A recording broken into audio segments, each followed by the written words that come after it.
அசிங்கமா இருக்கு ரேவதி. ஒரு பார்ட்டி ஃபங்க்ஷன்னா நாம அதுல அழகா தெரியலாம், ஆனா அசிங்கமா தான் தெரியக்கூடாது.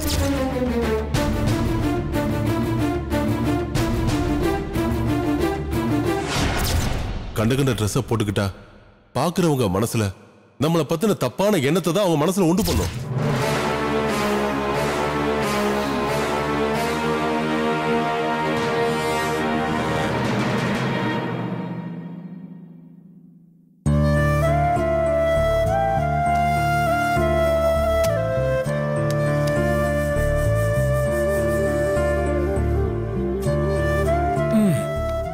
ஏன் ரேவதி இன்னும் தூங்காம இருக்க?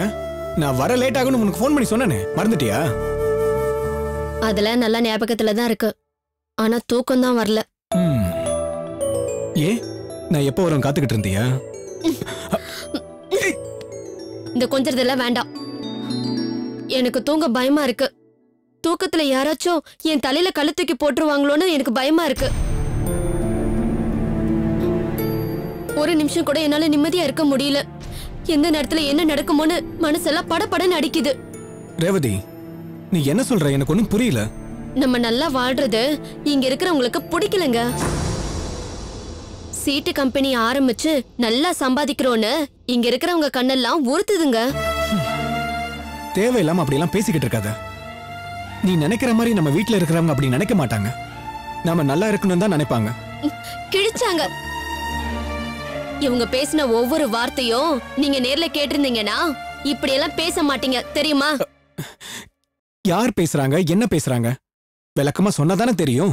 சுந்தர் தான் பேசினாரு. சுந்தர் அண்ணனா? அந்த அண்ணன் ஒண்ணன் தான். ஏய், என்ன மரியாதை இல்லாம பேசுற? அவர் உனக்கு மாமா. மண்ணங்கட்டி. அந்த அளவுக்கு நான் ஏன் மரியாதை கொடுக்கணும்? நீங்க வேணும்னா அண்ணன் நொண்ணன்னு உங்க தலையில தூக்கி வச்சு கொண்டாடுங்க.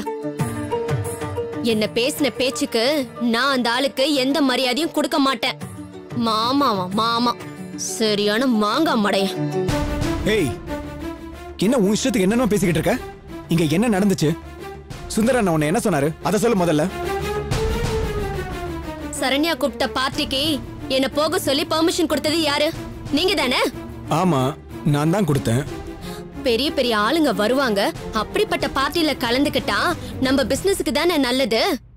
அவங்க மூலமா நம்ம பிசினஸ்க்கு நிறைய இன்வெஸ்ட்மெண்ட் வரும் தானே நீங்க போக சொன்னீங்க. அதுக்கு என்ன வந்துச்சு இப்போ?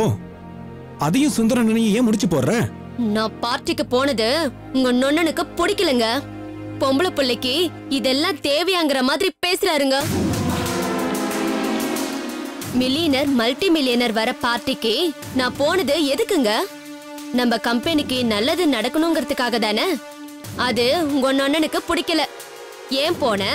அப்படியே போனாலும் மாடர்ன் ட்ரெஸ் போட்டுக்கிட்டு ஏன் போன? இதெல்லாம் நல்ல குடும்பத்து பொண்ணுங்க செய்யற வேலையான்னு கேவலமா கேட்டுட்டாருங்க. நான் என்ன வேணும்னு அந்த மாடர்ன் ட்ரெஸ் போட்டேன்? அந்த சரண்யா தாங்க இருக்கிற இடத்துக்கு தகுந்த மாதிரி நாமளும் ரிச்சா இருக்கணும்டி, அப்பதான் நம்ம மேல மதிப்பும் மரியாதையும் வரும்னு சொன்னா. அதனாலதான் போட்டுக்கிட்டேன். அப்படியே பார்ட்டி முடிஞ்சதும் அந்த ட்ரெஸ்ஸோட வீட்டுக்கு வந்தேன். அது உங்க நொண்ணனுக்கு கண்ணு உறுத்திருச்சுங்க. ஏங்க, நான் தெரியாம தான் கேக்குறேன். அவ்வளவு பெரிய பார்ட்டிக்கு பட்டிக்காடு மாதிரி நான் என்ன நூல் புடவைய சுத்திக்கிட்டு போக முடியும்? சொல்லுங்க. நான் பார்ட்டிக்கு போட்டுட்டு போன ட்ரெஸ் உங்களுக்கு தெரியும். அதுல என்ன அசிங்கத்தை கண்டுட்டாரு உங்க நொண்ண? அத போடக்கூடாதுன்னு சொல்றதுக்கு இவர் யாரு? சரி சரி, கோவப்படாத. ஆமா, அவர் சொன்னதுக்கு நீ எதுவும் எதிர்த்து பேசலையே. எப்படிங்க பேசாம இருப்பேன்?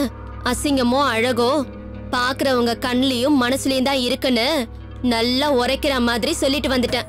என்ன ரேவதி இப்படி பண்ணிட்ட? நீ அமைதியா வந்திருந்தா நான் கேட்டிருப்பேன்ல. இல்லைங்க, என்ன அவர் கண்ட்ரோல் பண்றது எனக்கு பிடிக்கலங்க. அதான் நான் பேசிட்டேன். கட்டின புருஷன் உங்ககிட்ட நான் பெர்மிஷன் வாங்கிட்டு தானே நாங்க போனேன். உங்களுக்கு தெரிஞ்சுதான் எல்லாமே நான் செய்யறேன். உங்களுக்கு பிடிக்கிற விஷயம் அவருக்கு பிடிக்கலனா நான் என்னங்க பண்றது?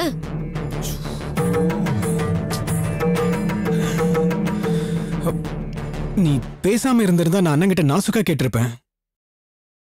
இப்ப என்ன கேட்கறது எப்படி கேட்கறதுன்னு தெரியலையே.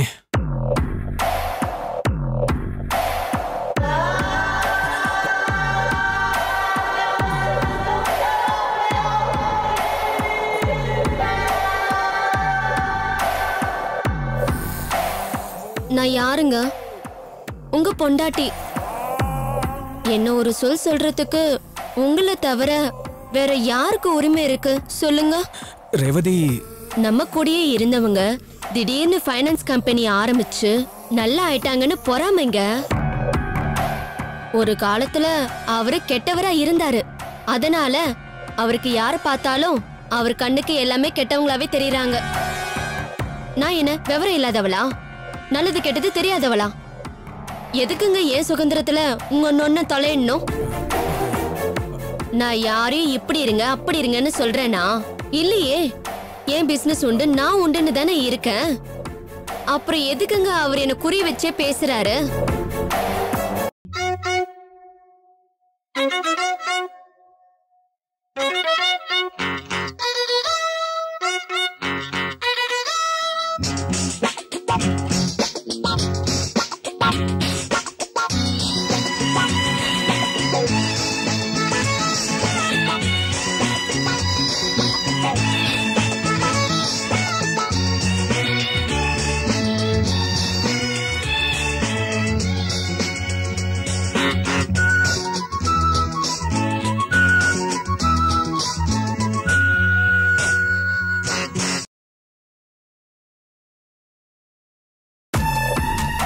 இதெல்லாம் நான் யார்கிட்டங்க போய் சொல்ல முடியும்?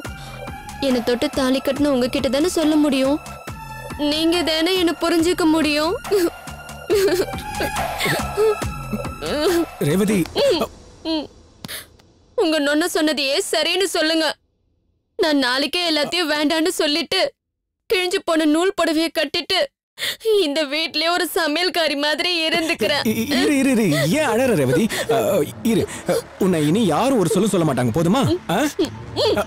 இல்லைங்க, எனக்காக நீங்க உங்க அண்ணனையோ இல்ல மத்தவங்களையோ எதுவும் சொல்ல வேண்டாம். நம்ம வேலைக்கு போயிடலாங்க. நீ என்ன சொல்ற? நாம இந்த வீட்டை விட்டு போயிடலாங்க. நாம சம்பாதிக்கிறோம், நல்லா இருக்கோம். அப்படி இருக்கும்போது எதுக்குங்க கண்டவங்க வாயில நாம வேணும்? அதுக்கு பேசாம தனி கொடுத்துன்னு போயிடலாமா?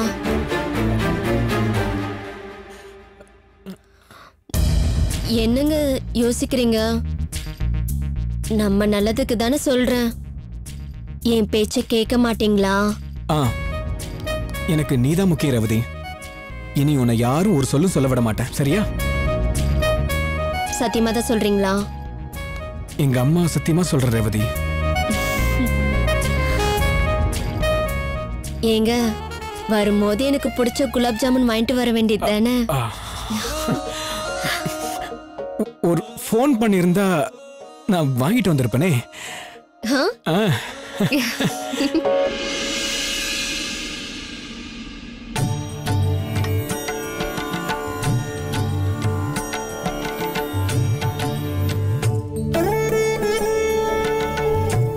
விஸ்வா, நந்தினி, ரெடி ஆயிட்டீங்களாமா? நல்ல நேரம் ஆரம்பிச்சிருச்சு, பூஜை பண்ணணும், சீக்கிரம் வாங்க. இது வரோம் அத்தை. என்னங்க வாங்க.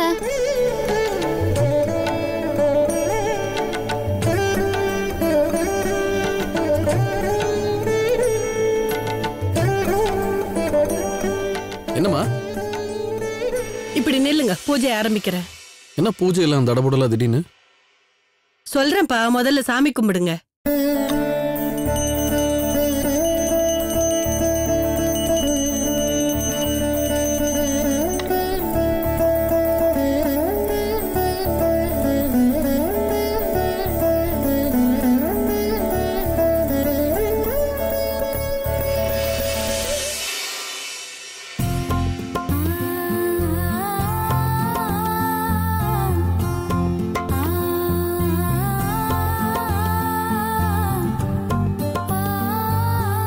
இந்த மஞ்சள் துணியில நான் காசு போடுறேன். துணியோட முனையில ஆளுக்கு ஒரு முனை பிடிச்சி முடிச்சு போடுங்க. நான் சாமி பாதத்துல வைக்கணும். என்ன ஏதாவது வேண்டுதலா? ஆமாப்பா, சீக்கிரமாவே உங்களுக்கு இன்னொரு வாரிசு பிறக்கணும்னு வேண்டியிருக்கேன்பா.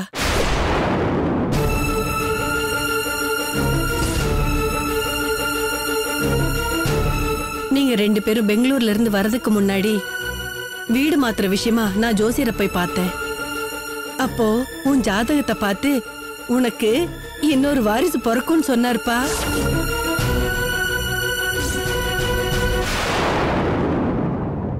நம்ம வாரிசு எந்த குறையும் இல்லாம நல்லபடியா பிறக்கும். கணக்கெல்லாம் போட்டு பார்த்தவரு இந்த நேரத்துக்கு உங்க பையனுக்கு அடுத்த வாரிசு உருவாயிருக்கும்னு அடிச்சு சொன்னாருப்பா.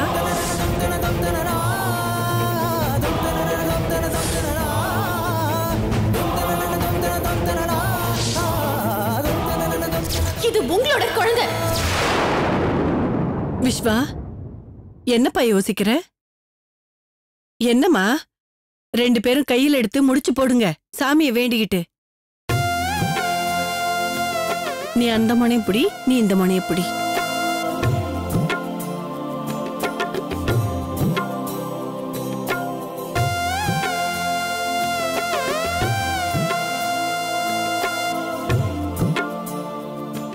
என்ன பண்ணும்? சாமி கிட்ட வை, வைங்க. 2 பேரும் சேர்ந்து கும்பிட்டுக்கங்க.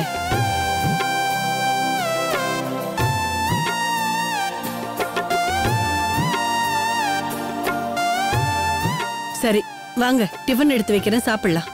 இல்ல, எனக்கு தலை ரொம்ப வலிக்குது. நான் ஒரு 10 நிமிஷம் ரெஸ்ட் எடுத்துக்கிறேன். நீங்க போய் சாப்பிடுங்க. சரி, நீ வாமா.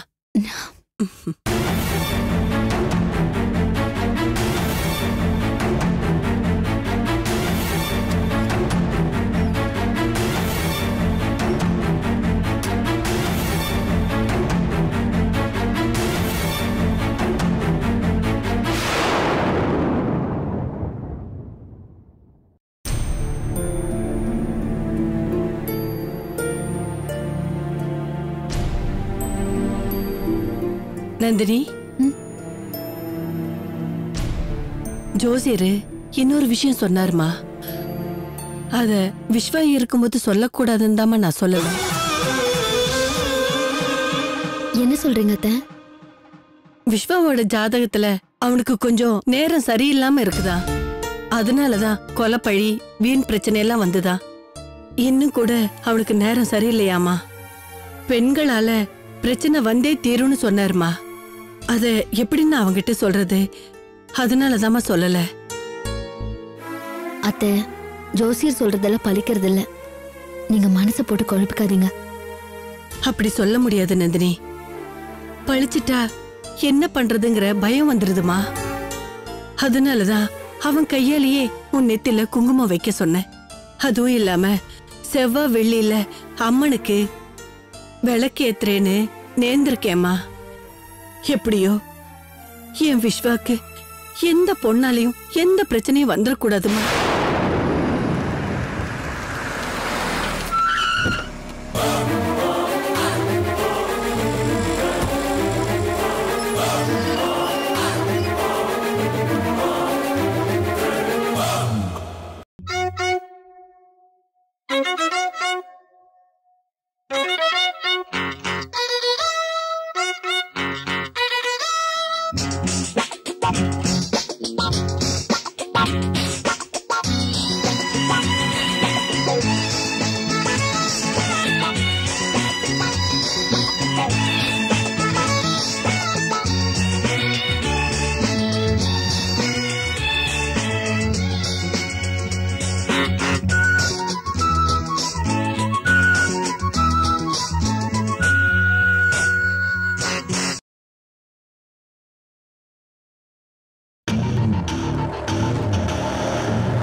சக்கரவர்த்தி, சக்கரவர்த்தி. யார் நீங்க? நானா? நான் விஜயகுமார். சக்கரவர்த்தி பார்க்க வந்திருக்கேமா. கூப்பிடுறீங்களா அவனை? சக்கரவர்த்திங்கிறவர் இங்க யாரும் இல்லையே சார். Are you jogging? சக்கரவர்த்தி போய் இல்லைன்னு சொல்றீங்க? நான் போன மாசம் தானே இங்க வந்து அவனை பார்த்து பேசிட்டு போனேன். சார் அது வந்து நாங்க சாரி, நான் உங்ககிட்ட பேச தயாரா இல்ல. அந்த சக்கரவர்த்தி யாரு வந்தாலும் இல்லைன்னு சொல்ல சொல்லியிருக்கானா? இதை அவங்ககிட்ட கொடுங்க. தன்னால என்னை தேடி வருவான். புடியுமா?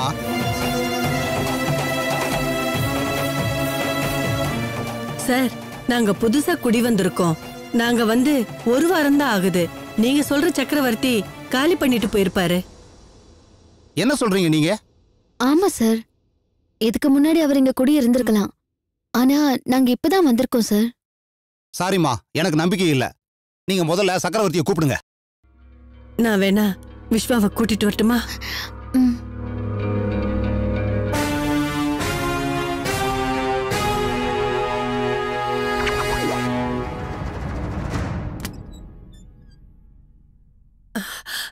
விஸ்வா, எனக்கு தலை வலிக்குதுமா, நீங்க போய் சாப்பிடுங்கம்மா, நான் அப்புறம் வரேன். அது இல்லையா, நீ கொஞ்சம் வெளியே வாயே. யாரோ ஒருத்தர் சக்கரவர்த்திங்கிறவரை தேடி வந்திருக்காரு. அப்படி யாரும் இல்லைன்னு சொன்னா கூட கேட்க மாட்டேங்கிறாரு. நீ வந்து சொல்லுப்பா. யாருமா?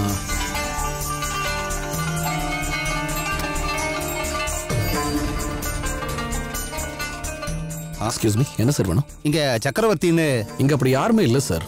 அம்மா சொன்னாங்க நீங்க கேட்டீங்கன்னு. நாங்களே இந்த வீட்டுக்கு புதுசாக தான் வந்திருக்கோம், ரீசெண்டாக தான். ஒருவேளை இங்க முன்னாடி இருந்த டெனண்டோட பேரா இருக்கலாம். எங்களுக்கு அவர் யாரு என்னன்னு தெரியாது. நீங்க ஒன்று பண்ணுங்க, அக்கம் பக்கத்தில் விசாரிச்சு பாருங்க. சாரி சார், சக்கரவர்த்தி வீட்டை காலி பண்ணதை எனக்கு இன்ஃபார்ம் பண்ணாம போயிட்டாரு. அதனால தான் நான் பிடிவாதமா நம்பல. நீங்க தப்பா நினைச்சுக்காதீங்க. Okay, no problem. ஓகே, நான் வரேங்க. வாங்க.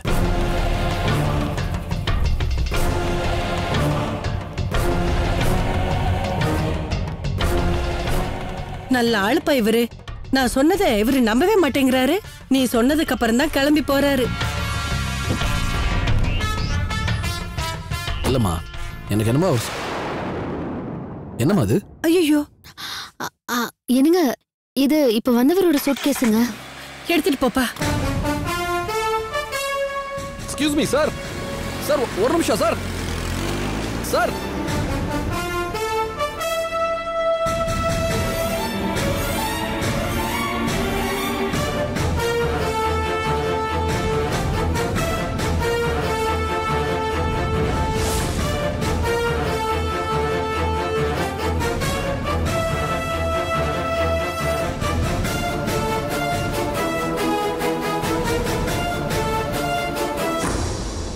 என்னாச்சுங்க? கிளம்பி போயிட்டாரு. என்ன இந்த ஆளு? என்னங்க, என்கிட்ட விசிட்டிங் கார்டு கொடுத்துருக்காருங்க. இதுல இருக்கிற நம்பருக்கு ஃபோன் பண்ணி பாருங்க. ஆமாடா, ஃபோன் பண்ணு. அதுக்குள்ள கிளம்பி போயிட்டாரு அவரு. பின்னாடி கூப்பிட்டுக்கிட்டே ஓடினா அதுக்குள்ள கிளம்பிட்டாரு. என்னடா சுவிட்ச் ஆஃப். சுவிட்ச் ஆஃபா? இன்னொரு நம்பர் இருக்கு. ஐயோ, இதுல என்ன இருக்குன்னு தெரியலையே. அதுவும் ஸ்விட்ச் ஆஃபா இருக்கு. ரெண்டு நம்பருமே ஸ்விட்ச் ஆஃப். என்னங்க, அந்த கார்டுல ஆபீஸ் அட்ரஸ் இருக்குல்ல, அங்க போய் நேர்ல பார்த்து கொடுத்துருங்க. ஆமாண்டா, இப்பதான் எல்லா பிரச்சனையும் முடிஞ்சுதேன்னு நிம்மதியா இருக்கும். இந்த சூட்கேஸால பிரச்சனை வந்துற போது முதல்ல இதை எடுத்துட்டு போய் என்னன்னு பாத்துட்டு வா. இந்த அட்ரஸ்ல கொண்டு போய் கொடுத்துட்டு வா. இந்த அப்படி அட்ரஸ் இருக்குல்ல, பாக்குறேன். போயிட்டு வா.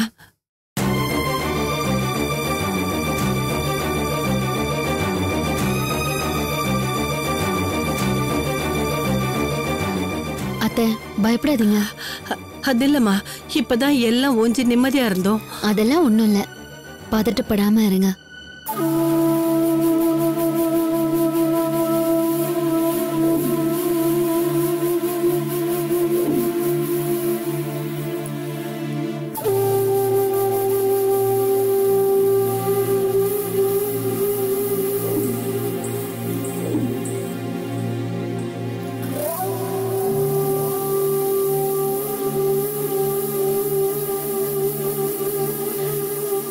ரேவதி, நேத்து நீ அப்படி பேசியே இருக்க கூடாது. கொஞ்சம் பொறுமையா பேசியிருக்கணும். காலையிலயும் ஆரம்பிச்சிட்டியாமா? போமா, போய் வேற வேலை இருந்தா பாரு போ. ஏண்டி கத்துற? நேத்து ராத்திரி நீ வீட்டுக்கு வந்த கோலம் நல்லாவா இருந்துச்சு? உன் மனசாட்சியை தொட்டு சொல்லு பாப்போம். அம்மா, வேண்டாம், என் கோவத்தை கலராத, பேசாம போயிடு. பொண்ணுன்னா ஒரு அடக்க ஒடக்கம் வேணும்டி. கண்ட கண்ட ட்ரெஸ்ஸுங்களை போட்டுக்கிட்டா பாக்குறவங்க உன்னை பத்தி என்னடி நினைப்பாங்க?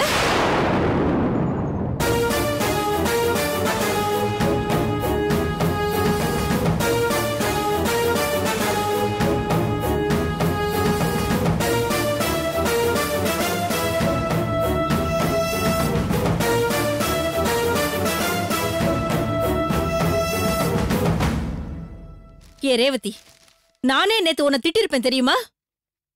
ஏதோ மூத்த மாப்பிள்ள கண்டிக்கிறாருன்னு சும்மா இருந்தேன். சும்மாவா இருந்த? இன்னும் 4 கேள்வி கேட்கிட்டோன்னு வேடிக்கை பார்த்துட்டு தானே இருந்த. நீ எல்லாம் ஒரு அம்மாவா? பெத்த பொண்ணு ஒரு ஆளு கேள்வி கேட்டுட்டு இருக்காரு, நீ அதை வேடிக்கை பார்த்துட்டு இருந்தியம்மா. என்ன பொம்பளை நீ? என்னடி வாய் நீளுது? 3வது மனுஷனை பேசுற மாதிரி இந்த வீட்டு மூத்த மாப்பிளைய ஆளுன்னு சொல்ற?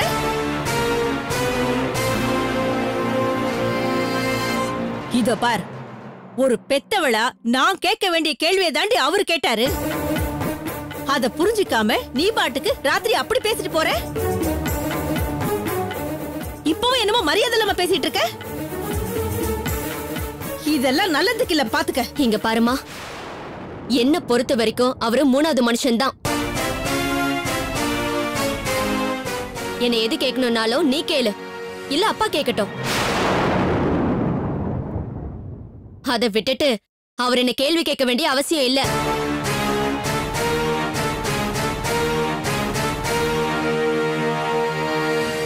அவர் 3வது மனுஷன் இல்ல, இந்த வீட்டுக்கு மூத்த மருமகன். உங்க அப்பாவுக்கு அப்புறம் இந்த குடும்பத்துக்கு ஒரு தலைவர் மாதிரி. அவரு உன்னை எல்லா கேள்வியும் கேட்கறதுக்கு அவருக்கு உரிமை இருக்கு. அப்படிலாம் ஒரு உரிமையும் இல்ல அத்தை.